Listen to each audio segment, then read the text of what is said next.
only person that presented any sort of eyewitness testimony regarding anything that would have taken place on that scene, being that of Mr. Mills. Desmond Mills testified that, and I want to be extremely careful because in addition to asking him questions in cross-examination regarding his prior testimony and inconsistencies, etc., I tried to have questions narrowly tailored specifically to the accusation and to trace the statutes regarding, number one, the knowing element. I asked him specifically whether or not, based off of the information he had, if Tadarrius Bean, prior to going to that scene, had any knowledge whatsoever about Mr. Nichols or knew anything about him being anything other than a suspect. He was a passenger in the vehicle driven by Mr. Mills, and when he sees the suspect, he then gets out and does what he is sworn to do.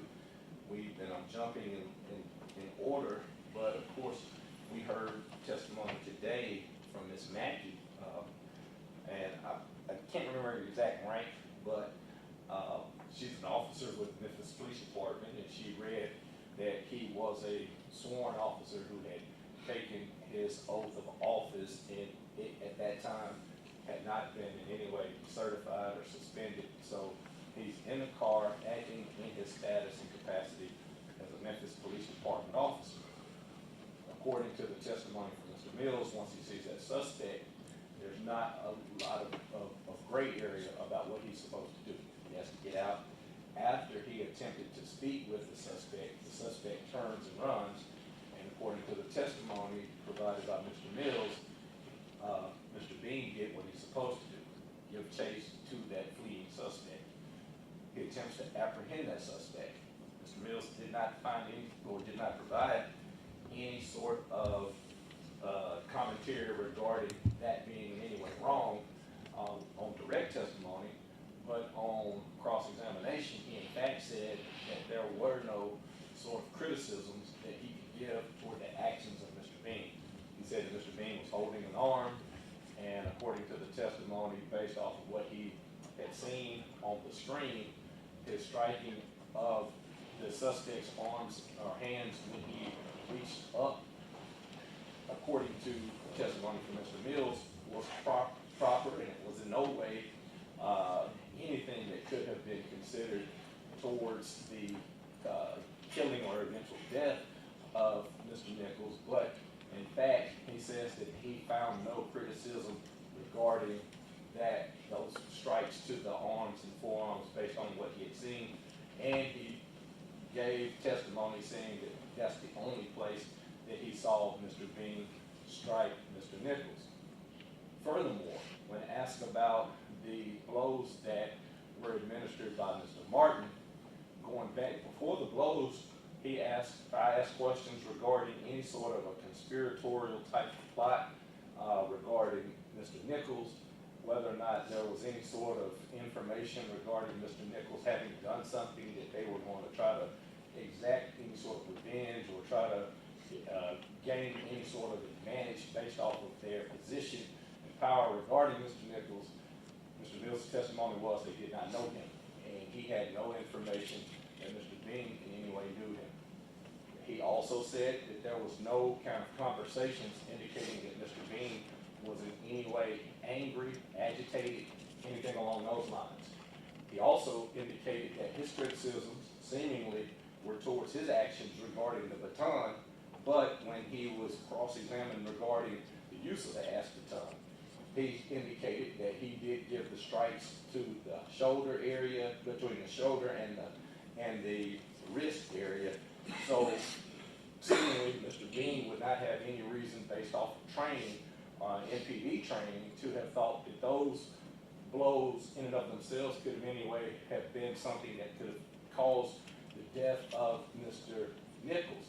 Likewise, he talked about the fact that in holding one arm and in holding the other arm being held by Mr. Smith, they were doing this because There was one handcuff on and another handcuff on, and you have a suspect attempting to walk away. He testified that you don't have an option to let one of those arms go. That was his testimony. So based on that, how have they met any sort of burden as it relates to presenting one scintilla of evidence that the jury can consider regarding second-degree murder, it being a knowing killing? There's nothing that Mr. Mills offered in that regard. Likewise, if you go to the next, just looking at the elements, aggravated assault, there was no testimony that Mr. Bean's actions in any way were taken to, or in any way went towards attempting to cause injury to Mr. Nichols. To the contrary, the testimony was that once the actual handcuffs went on, number one, everything stopped. The videos show that once the handcuffs were definitively on, that everybody seemingly scattered like insects when the lights come on. They got away from the body of Mr. Nichols. But after, and I counted approximately 40 seconds or so, Mr. Smith, who had some medical training, says, hey, let's sit him up. Who helped him set him up? Mr. Bean, so that he could get air. And he sat in that position. Nobody did anything to aggravate or agitate Mr. Nichols at that point that he's sitting up. Now, I know that it was characterized, at least in opening statement, as dragging him, but consider this, Your Honor, they had, and I think the testimony was clear, Mr. Bean had run from approximately 80 yards with his 40 pounds worth of equipment to try to apprehend this suspect, and had been engaged in wrestling with him while having himself been contaminated with pepper spray. And during that time, even Mr. Mills' testimony was he was getting his own air together and things like that. So at a time that he was exhausted, his eyes are blinded, he's agitated, he thought to at least help Mr. Nichols sit against the car. That is not a person that's trying to cause injury or in any way do anything illegal or improper to Mr. Nichols. As it relates to aggravated kidnapping, once again, you're apprehending a suspect that has, the call-out said, been engaged in being pepper sprayed, tased, and overcoming 3 officers. That tells these trained officers that this individual has, at least at that point in time, engaged in activity that is potentially felonious. Now, we'll come to learn eventually that it was, but we know that if you're engaging in that type of activity where you overcome these officers and you have that call out, Mr. Bean does not have the luxury, in retrospect, to say, hey, we don't need to try to apprehend this suspect. There's no way that he would know that this man would not in any way give his hands up for the period of time that he did. That said, Your Honor, in the light most favorable to the state, what have they presented? Now, you have also the testimony of Mr. Ross. Mr. Ross is Dr. Ross, I apologize. Dr. Ross is not able to testify as to the category of homicide. This court is well aware there are a number of categories. He doesn't say whether or not it's justifiable homicide, whether or not it's manslaughter. All he can say is based off of the testimony, based off of what he witnessed, it seems that there was torsional injury that would have been related directly to the blows administered by Emmett Martin. Emmett Martin's not here. There's no testimony that Emmett Martin in any way directed anybody towards actions or actions towards Mr. Nichols. There's been no testimony regarding anything that was apprehended as far as communications. They could have presented information if they had it, saying that there was somehow some plot or something together via text messages or via communications that we are going to pull over a random suspect and torment them. There's nothing along those lines at all. There's absolutely no testimony from anybody that they knew the mental condition of Mr. Martin, that Mr. Bean would have known the mental condition of Mr. Martin whatsoever. He testified that until the last trial, I think this is from Mr. Mills, we didn't know that he was, his mental conditions or what have you, and any kind of pre-existing conditions that would have put our lives as well as the public's lives in danger related to Mr. Martin. That was not conveyed, and there's been no proof at all that it would have, should have, or in any way could have been conveyed to Tadarrius Bean. So based on that, Your Honor, looking at the light absolutely most favorable, this is a common law murder case. And as a common law murder case, a common law aggravated kidnapping case, a common law aggravated assault case, there's been no testimony that should take this case out of the purview of this court and put it in the purview of the jury. And that's I know that it is a rare occurrence. I know that it is a burden that they have to, at this point, it is not beyond reasonable doubt or what have you, but there's not a scintilla of evidence that they should be able to consider as a jury that would in any way say that this man should be able to be considered guilty or not guilty at this time of any of these elements. Second. Thank you, Your Honor. On behalf of Demetrius Haley, pursuant to Rule 29, we move for acquittal of all of the charges because the state has failed to prove the charges and no reasonable, rational juror could find Demetrius Haley guilty of these 7 charges beyond a reasonable doubt. What I'd like to do, the beauty of going second, is to the extent Mr. Perry's recitation of the testimony applied to all 3 defendants, I'd like to adopt that rather than repeating it. But I'd like to focus first on the second-degree murder charge and the knowingly killed element, which there's simply, there's no proof of that. No juror could convict, find beyond a reasonable doubt that Demetrius Haley knowingly killed Tyre Nichols. The proof on this essentially comes from 2 people. It comes from Dr. Ross today, who made very clear that the cause of death is the trauma to the head of Tyre Nichols, and he focused on Mr. Martin's initial kicks and Mr. Martin's punches to the head. There's also video evidence demonstrating those traumatic blows.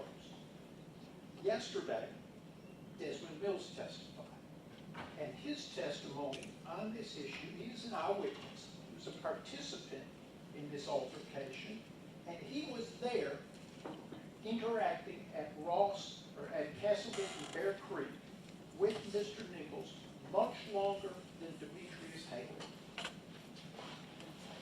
Mr. Mills made clear that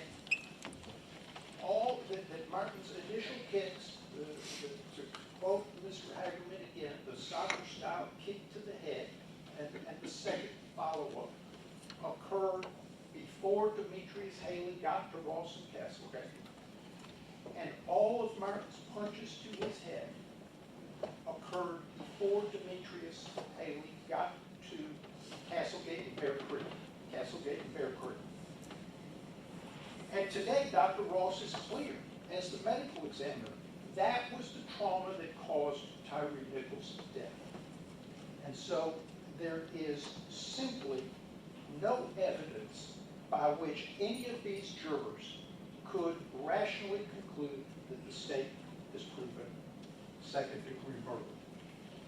Moving to the 2 kidnapping charges, again, there's no removal, so certainly can't be an unlawful removal.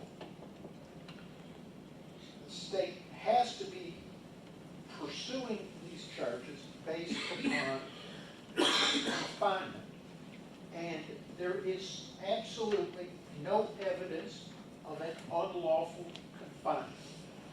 Testimony, again, going back to Mr. Mills yesterday, when he saw, along with Tadarrius Bean, in that 2-man car at Ross and Castlegate, they saw the person they believed to be the suspect that had run from Mr. Haley, Mr. Martin, and Officer Hemphill at Ross and Raines.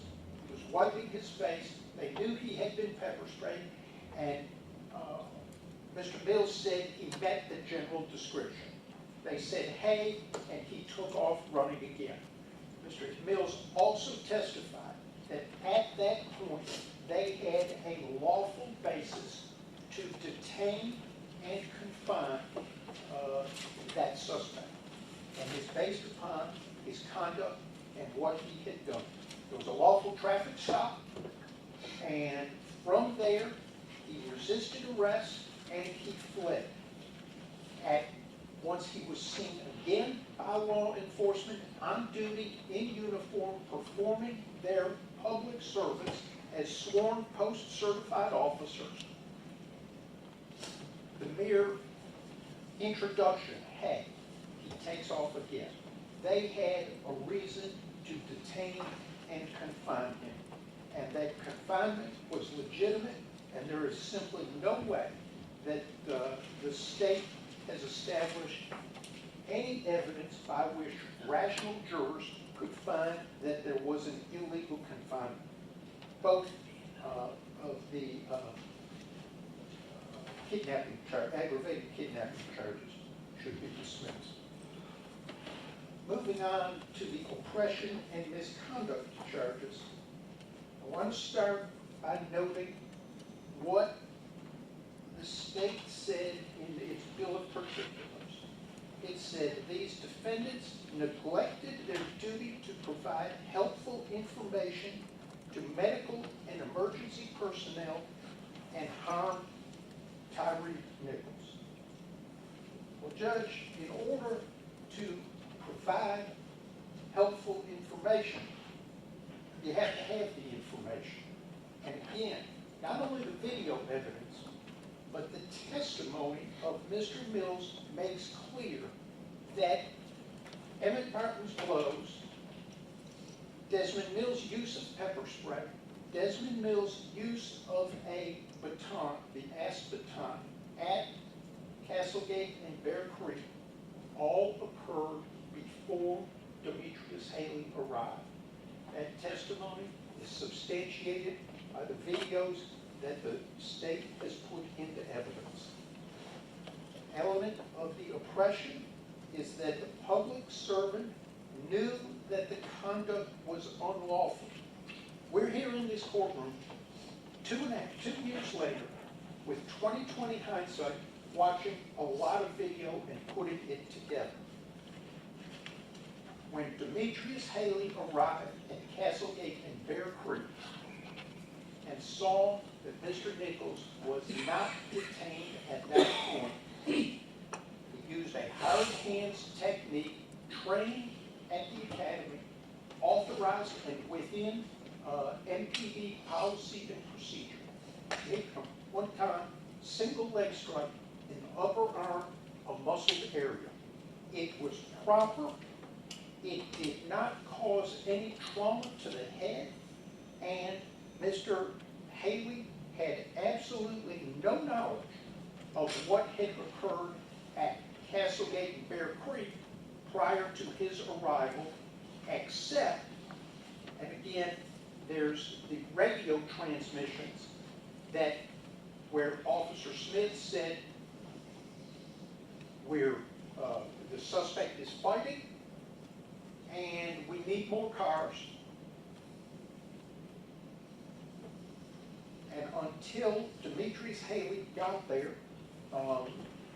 he did not know what had occurred. There was absolutely no description, and unlike everybody in this courtroom, he's not there watching video or any live transmission or anything.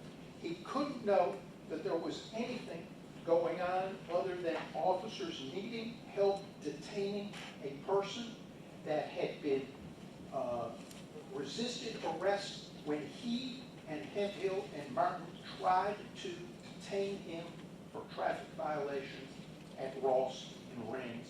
But the suspect got away from all three of them, did not seem to be impacted by pepper spray or a taser.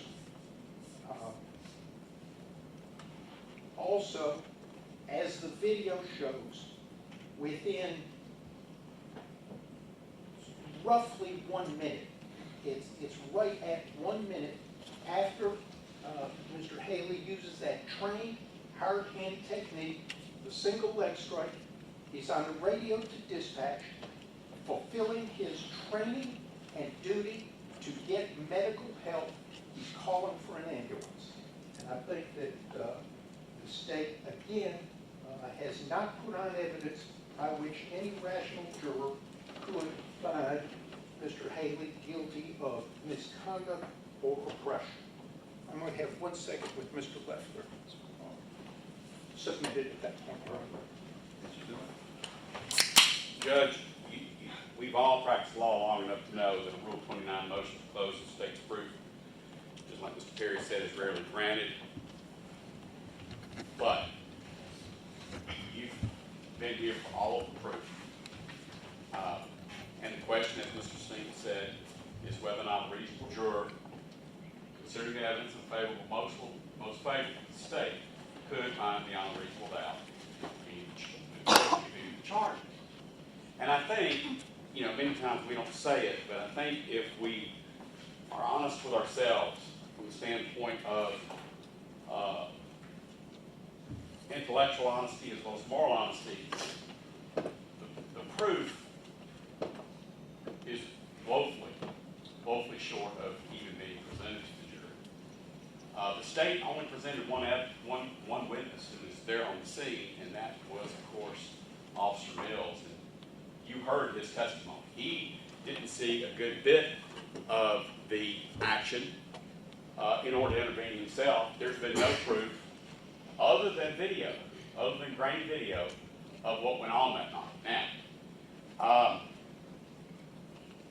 we have to judge, as you know, the case law is pretty clear. You have to judge the conduct of the defendant, in this case, law enforcement officers, of what was being presented to them at that instant, not later in 2020 hindsight, with what they're faced with there on the scene. Mills was crystal clear that based upon pain tolerance, pain threshold, etc., Mr. Nichols was out of control.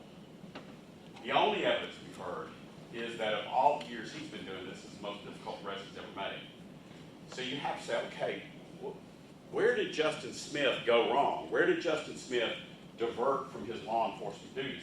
We have to concede that the arrest was lawful.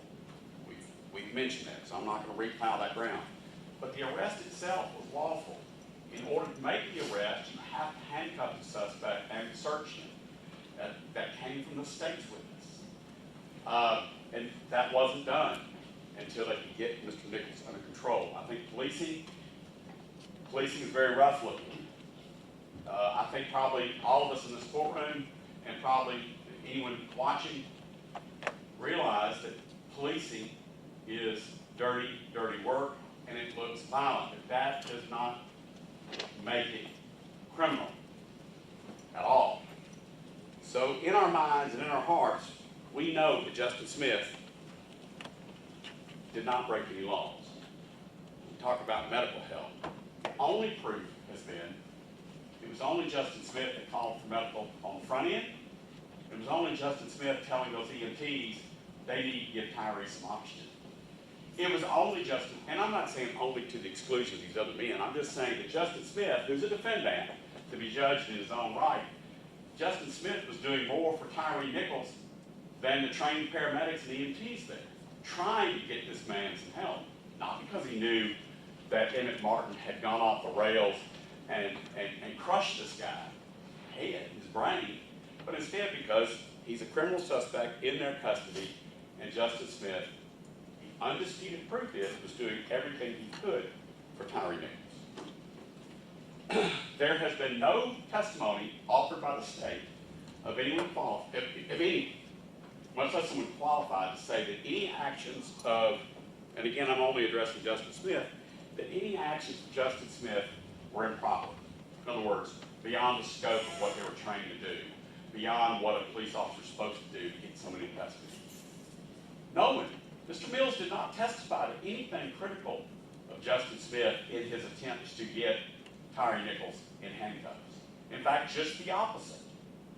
And so to present it, to say we are going to put this criminal case charging all these 7 charges, starting out with second-degree murder, in the jury box, when you've heard the proof.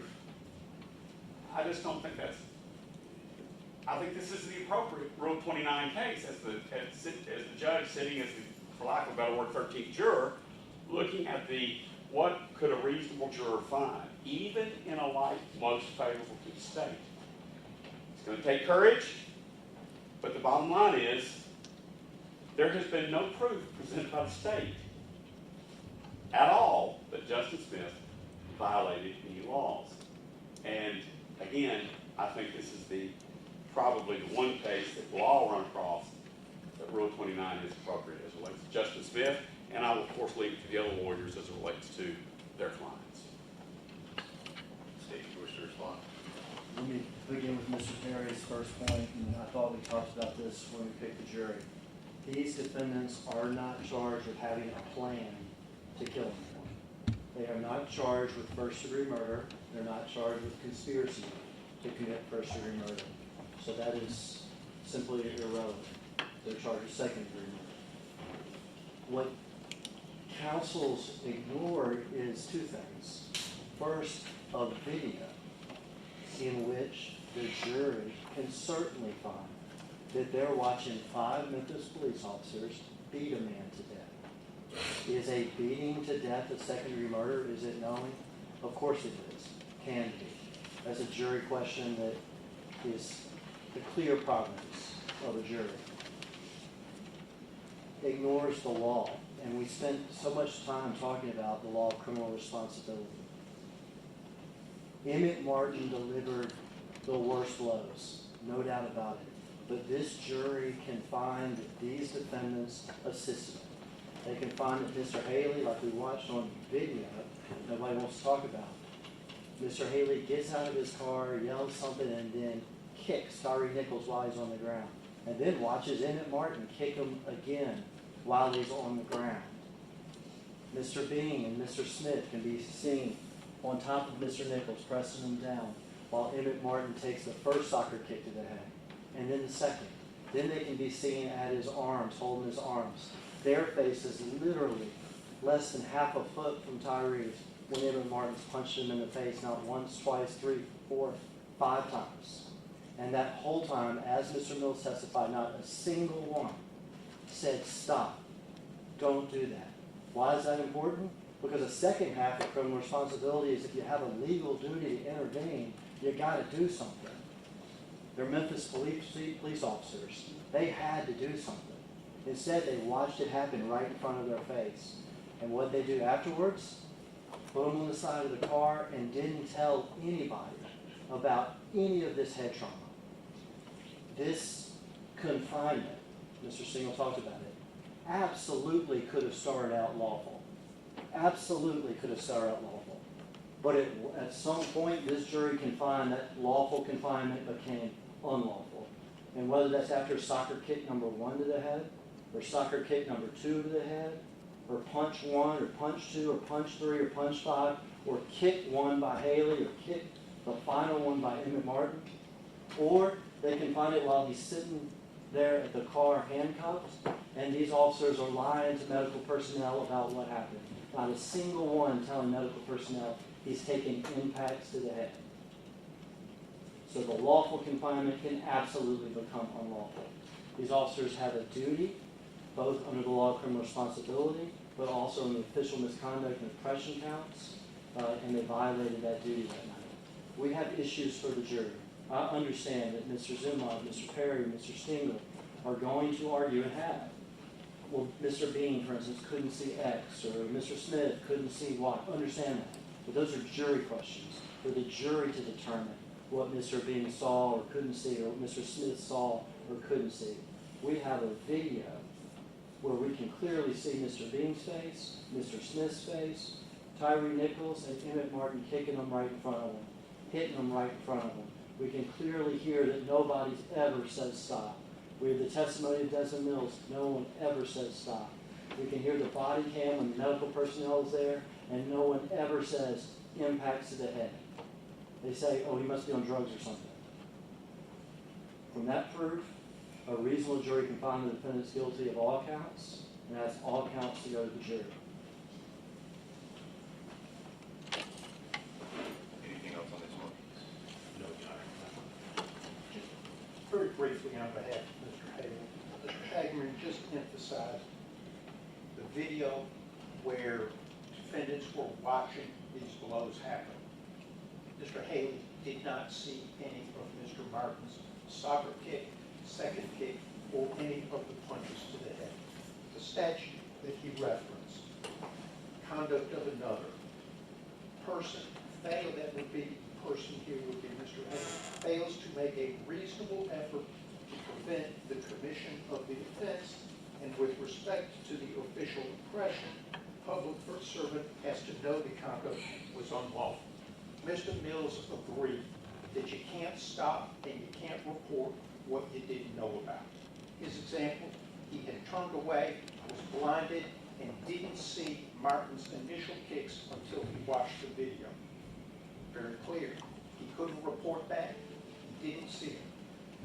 Mr. Haley wasn't present for the traumatic blows to Mr. Nichols' head that Dr. Ross testified caused his death.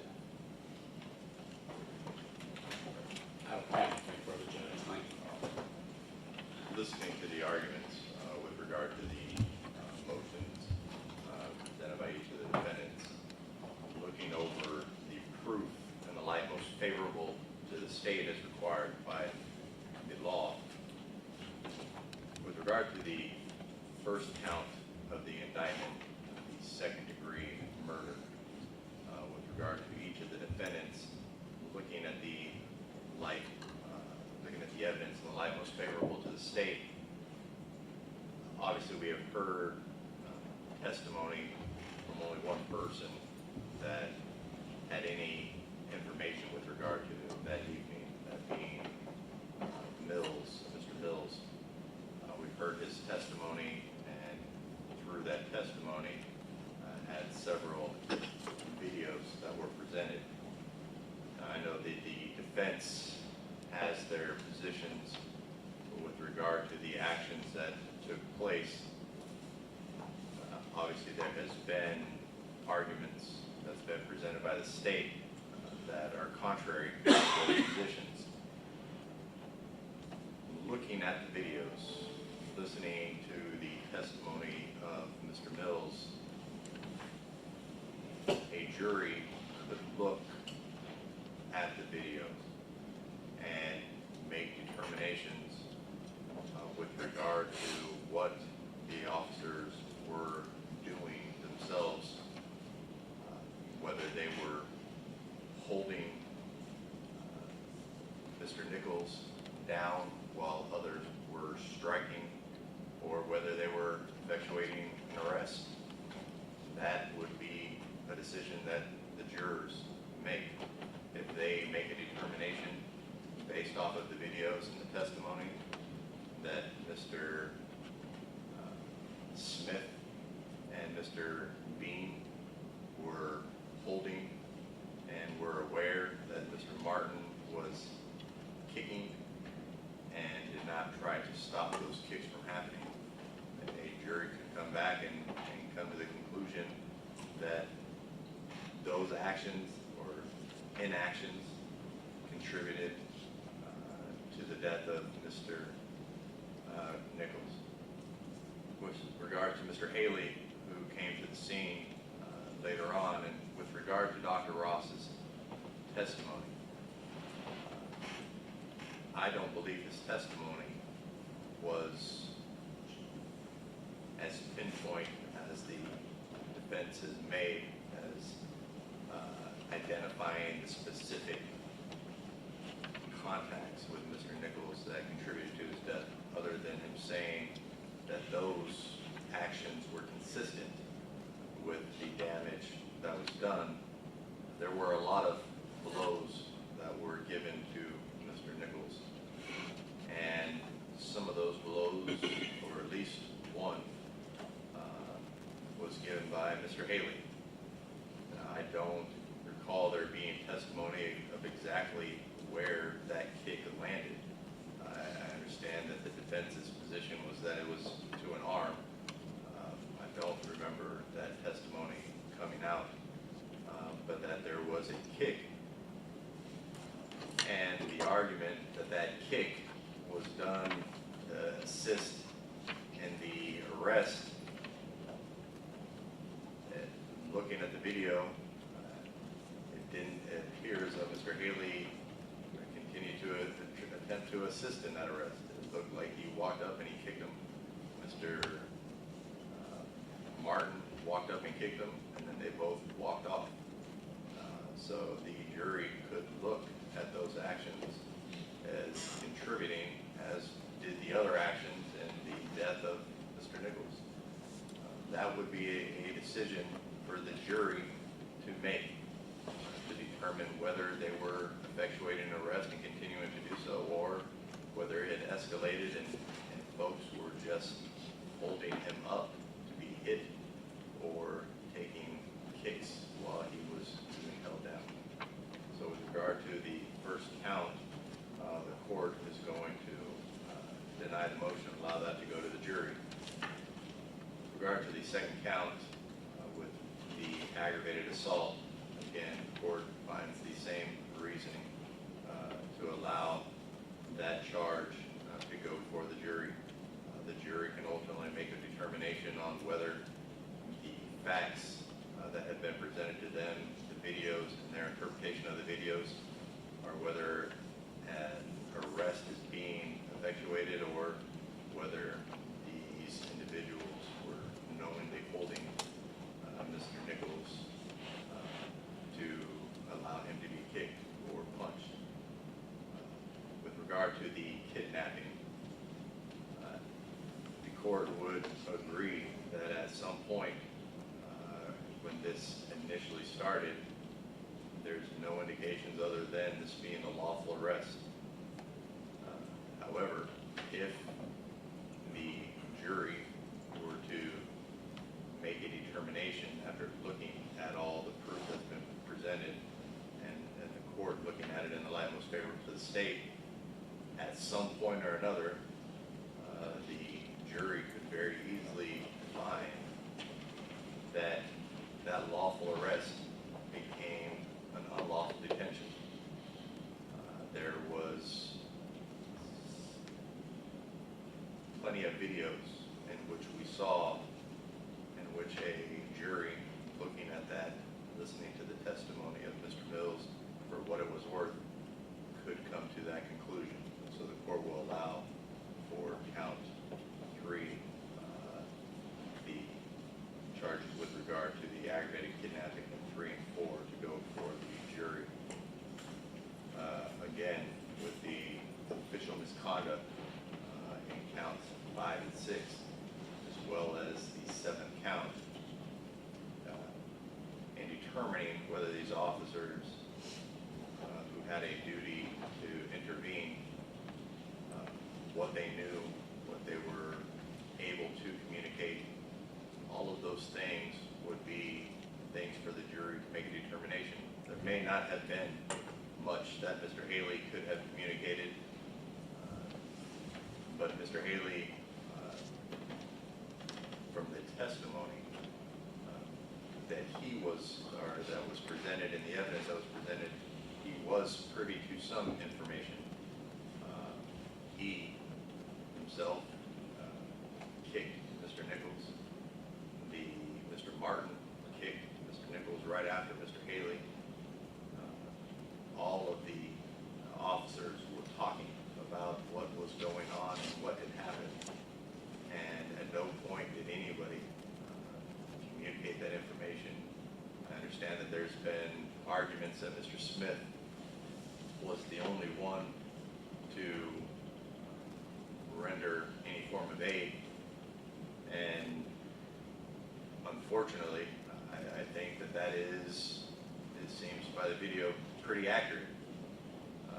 But the court also doesn't necessarily find that the aid that is being attributed to Mr. Smith was to some form of degree that it somehow erases the other lack of action that could have been taken, and rendering aid and removing himself from that exposure with regard to these counts. So the court, with regard to counts 5, 6, and 7, will allow those counts to go before the jury, for the jury to make a determination on the officer's actions or with the defendant's actions at that time. The court will deny these motions. With regard to defense proof, now I understand that state's case in chief may have